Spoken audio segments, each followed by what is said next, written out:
Podcast. My name is Anastasia, I'm 28 years old and I'm filming this episode from my home in southeast England. I'm originally from Germany, but I've been living in the UK now just a year, and prior to that I've been living a couple of years in Iceland. Well, I'm very excited, my first episode of this podcast, and if you haven't watched a video podcast before, this is mainly going to be about my knitting objects. I'm going to show you some finished objects, I'm going to show you my projects I'm working on, and then last but not least I'm going to also include patterns, yarns and designers that inspire me. I learned knitting when I was in primary school. I learned the basics but never continued doing it until I was living in Iceland. Over there I was invited to a company event and we were supposed to show up in traditional Icelandic knitwear.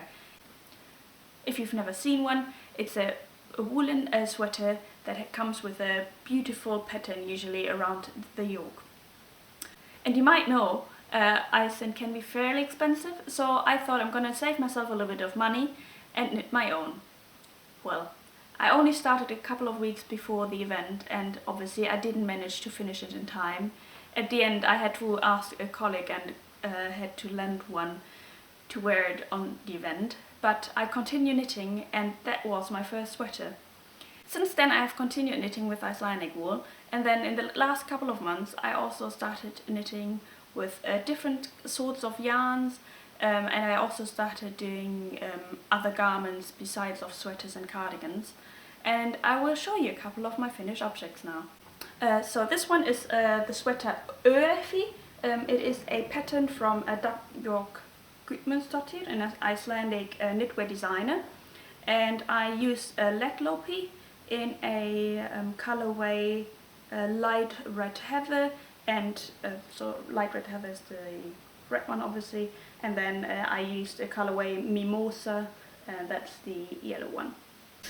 I bought this wool on our last road trip that my partner and I did before leaving the island. Basically, we decided to drive the ring road, and when we came to Akureyri, I bought this wool in a little shop over there, and it is like a dear memory for me, and every time I wear it I think about the lovely time we had in Iceland, and it is I love it dearly. It's perfect for a spring or autumn day in Europe. It's maybe a little bit too warm to wear it inside, just because of the wool, but I love it. It's just perfect. And I don't know if I have said it before, but it comes with a lovely turtleneck as well, so on a very windy day you can wear it fairly up, and then you have a good protection for your ears. My next finished object is a test knit that I've done. So this is called the Kismet Beanie. It's a pattern by Kristie on Ravelry, or she is called Handmade by Chris and Chris on Instagram. And actually I saw her call for test knitters on Instagram and I applied, and luckily she chose me. So I was able to make this lovely beanie. This pattern comes for 3 different yarn weights, so you can do it either in a light bulky, heavy bulky or super bulky. I chose I chose super bulky. It knits up super fast, and I used a yarn that I purchased a couple of years ago in Manchester. This is a Countess Ablaze in a it's a merino yarn in a beautiful yellow tone. So yeah, I absolutely love it. I've got another ball of this one left, so yeah, I will have to think about what I can make out of it. The pattern is very clear, it's easy to knit, but still it's not boring, and yeah, it knits up so fast. I did it within one day. I'm not the biggest hat person, I'll be honest, so this is probably gonna go into my gift box, and I think about somebody who might like wearing it. One last thing that I need to mention. So this is a test knit, and I, as a test knitter, failed a tiny bit because the ribbing is supposed to line up with these stitches, which I obviously failed to do. So if you want to have a closer look to the pattern, head over to her Handmade by Chris and Chris Instagram account, and you will see that the pattern looks a bit different if you do it perfectly after the pattern.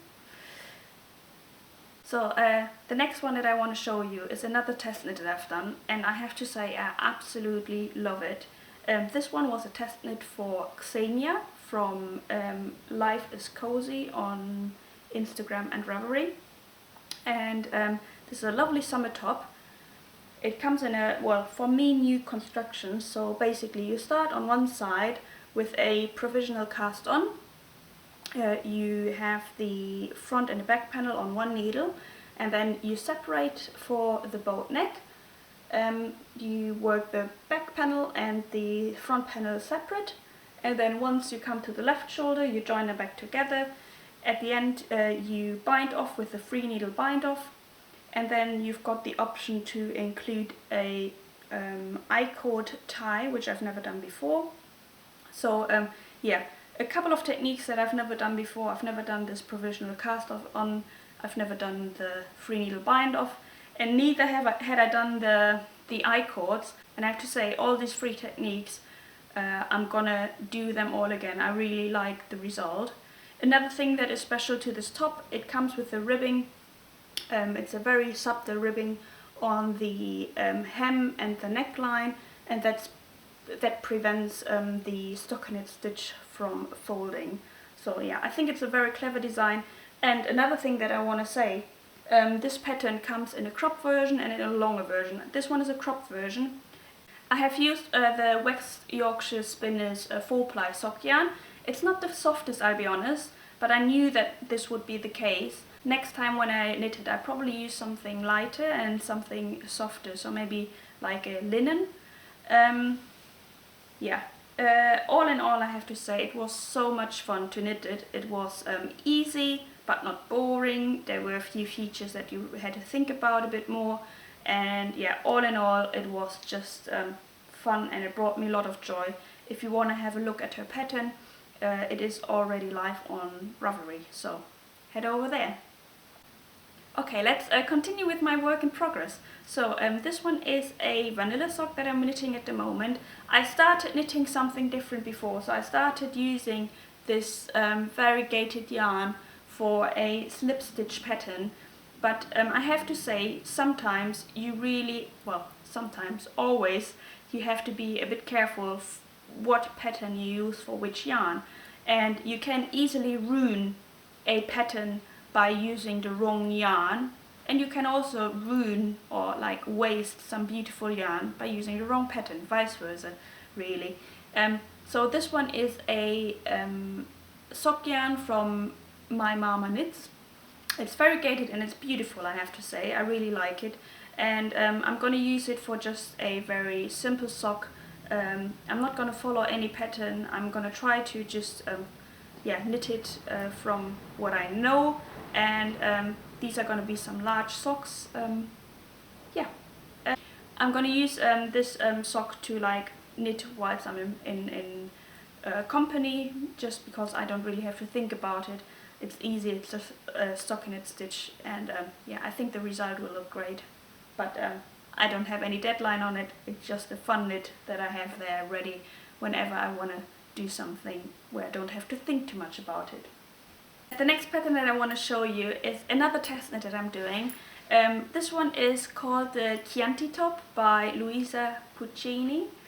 She's called Zen of Knitting on Instagram, and it is a summer top with some I-cords as which come as the edging, and then a beautiful lace pattern on the front panel.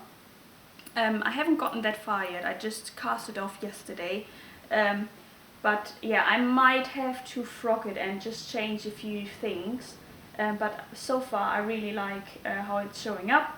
I'm using a Lithuanian linen that I bought at Tribe Yarns in London. Yeah, I have to say I was really surprised how quick the shipping was with Tribe Yarns, and I really like that linen as well. So it's the first time that I'm knitting with a linen.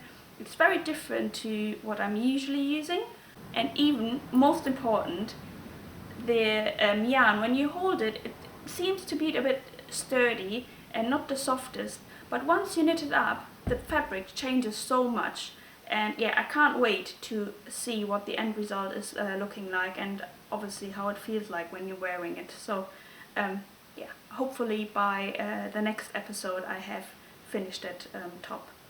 The deadline is mid-July, so yeah, fingers crossed I'm fast enough to do that. Next one is my yarn acquisition, and I have to say this month I have bought so much yarn. Yes, I wasn't really supposed to do that, but then I went on the Alephos website. Alephos is a wool store which is located close to the capital in Iceland, the capital Reykjavik, and I used to go there and buy my yarn over there. So I went on the website and I saw that they had a summer sale going on. Well, I have to say I went a bit crazy, but I had a good excuse. I wanted to make it worth paying the fairly high shipping costs. So, well, a couple of weeks ago then a big box of yarn arrived on my doorstep. 4 kilograms of yarn, you might know, that's quite a lot. I show you a few things. I'm not going to show you all of it because mainly they're all fairly similar colors, but what I'm most happy about is that I was able to get some Pleotulopi. Pleotulopi is an unspun yarn. I'm going to talk a bit more about the differences of Icelandic yarn in a second. Yeah, but this one is a beautiful yellow that I'm going to use for one of my future projects. I'll talk about that a bit later. Then I've got some more Pleotulopi, some grey, some pink, some other colours like some brown and some lighter greys. If you want to ever see what I've got in my stash, you can see that as well on Ravelry. I'm being fairly disciplined with adding my wool to my stash, so if you're ever interested in what I'm using in my projects, just go over there. I would say 95% I always put down which colorway I'm using. Okay, let's talk a bit about the differences in Icelandic yarn. I'm gonna start with the heaviest that I have here. So I'm just gonna show you 4 different types. So this one is called Alephofloppy. This is a very heavy yarn, which is equivalent to a bulky yarn. You use, well, the recommended needle size for this one is 6 millimeters, and this one is perfect for outerwear. So if you want to knit something for the European autumn or winter, I would say this is perfect. It's just super warm. It's not very soft, so you have to be aware of that. So if you are a bit sensitive, this might not be the right one for you. But the more you wear it, the softer it gets. So give it a try. And otherwise, what I tend to do is I wear something below the sweater. So I wear like a long turtleneck top, and that just prevents me of being in direct contact with the wool, but I still get the benefits of wearing something very warm. So let's talk about the next one. So this is a Letlopi. Letlopi is approximately half of the weight of a Alephofloppy. So if you want to pretend that you were using Alephofloppy, you just take 2 strands of Letlopi. Pleotulopi is like an Aran weight, and the recommended needle size is a 4.5 millimeters. Let's talk about Pleotulopi. Pleotulopi is probably my favorite of all Icelandic yarns. I've only done one project so far with it, but I show you why it is so special. So Pleotulopi is basically unspun Icelandic wool.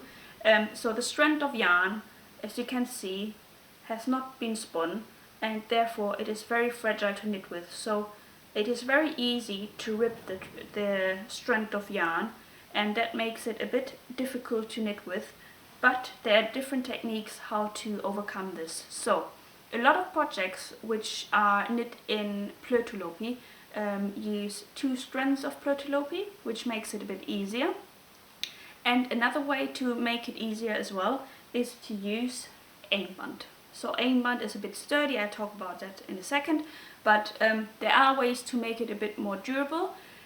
But I have to say, once it is knit up, it becomes actually surprisingly strong and sturdy.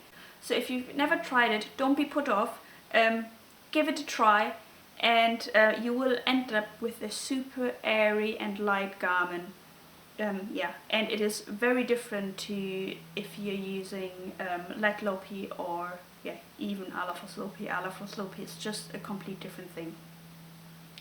The last one that I want to talk about is Inkbund. So it's the right way up.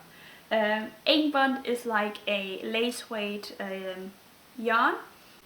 This one is usually used for shorts or light garments, and can be perfectly used to make the Pleotulopi a bit more stronger. So it's very common that you get a pattern and it asks for 1 strand of Pleotulopi and 1 strand of Inkbund. Inkbund is not soft at all. I've heard that it softens up after washing it, but I haven't used it yet. I've used it in one project where I used Pleotulopi and Inkbund, but I've never used it on its own, so I can't really tell you how it feels like when it's knit up.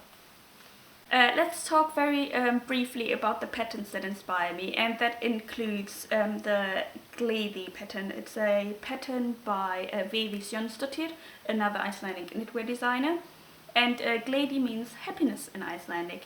And Gleði, the pattern itself, is a feminine take of the male version. So the male version is called Kátir Karlar. Excuse my Icelandic. Which means happy man, and it's a beautiful long cardigan, and I'm gonna knit it in the original colorway, so as it comes as in the pattern, and therefore that's the reason why I bought this beautiful yellow Pleotulopi. I can't wait to start casting that on. So Gleði is a very long cardigan, and it is knit in the traditional way, so you knit it in rounds all the way up, and at the end you have to steek it. I've done steeking before, and I really like the process, so I'm looking forward to doing that for me. And I'm really looking forward to using this beautiful yellow Pleotulopi. The other one that I'm thinking about doing, I haven't really started looking too much into it, but one pattern that I really like, and I've seen it so many times on Ravelry, is called the Love Note by Tincanknits. I know it's a very popular one, a lot of people have knitted, and I would like to do that. I've got some DK weight yarn that is waiting to be used, so that might be one of my future projects. So coming to the last subject of this podcast, my highlights of the last month. I have to say we have been doing the best out of the last weeks here. My favorite thing that we've been doing is that we went to the beach, and my partner, he absolutely loves fishing, so he was quite happy there sitting on the beach just watching his rod, whilst I was quite happy knitting away. So we usually tend to take something to eat with us, or sometimes we end up getting some fish and chips and just eat it on the beach there. But yeah, it's been the best thing I would want to say. to just being able to go there and be outside. Yeah. The other thing that we did, we had a date night at home. So you might know that the regulations here in the UK are still fairly strict compared to other countries. So restaurants and bars are still closed. And so my partner and I, we decided to go on a date night at home. So we both got dressed up. I would probably got more dressed up than I would for like a normal restaurant dinner. So he really likes cooking, so he cooked a 3-course dinner whilst I prepared the living room. I made it looking really nice, put up some decorations, some candles, had some music in the background, and then we just had a lovely evening here at home. And I can only recommend doing that. So if you're thinking about changing a bit the routines, go for it. It's so nice to actually being able to enjoy your home, and if you make it something special, by being dressed up and being a bit different from what you used to do every day, I think it's a great change, really. The other thing that I have been enjoying is that I got a couple of packages from my family, and so my family lives in Germany, and my partner's family lives up north. So we've been receiving beautiful packages, and it was just so lovely, knowing that somebody else is thinking of you. It's not about really what is in the box, just getting a little postcard and knowing that somebody's thinking of you was so nice. So I sent a package off as well to my mother and to some other family members. And I think they enjoyed it probably as much, so definitely something you could consider doing. My last highlight, and this is my highlight of the whole period that the regulations have been so strict here, is my Zoom knitting group. So normally I attend a knitting group, a local knitting group here close by, and we meet twice a week. But obviously we weren't able to do that, so we met online, and it was so nice to see them twice a week, just start chatting a bit about knitting, and then usually you end up talking about other stuff, but yeah, it was just so nice. And then last week finally we were able to knit again, and we met in a park in public, so we respected all the regulations, but we were able to just meet up and sit in the sun and knit, and it was very nice to see them again. And thank you girls for having spent so much time with us on the screen. It's been very nice. So that's my first episode. I really hope you enjoyed it. I'm open to feedback, so if you have any ideas what I could make better, things that I could talk about, just don't hesitate to put a comment down below, or send me a direct message on Instagram. I will link my account down here as well. And I'm looking forward to hearing from you. And then I hope I see you again in the next episode. Thank you. Bye bye.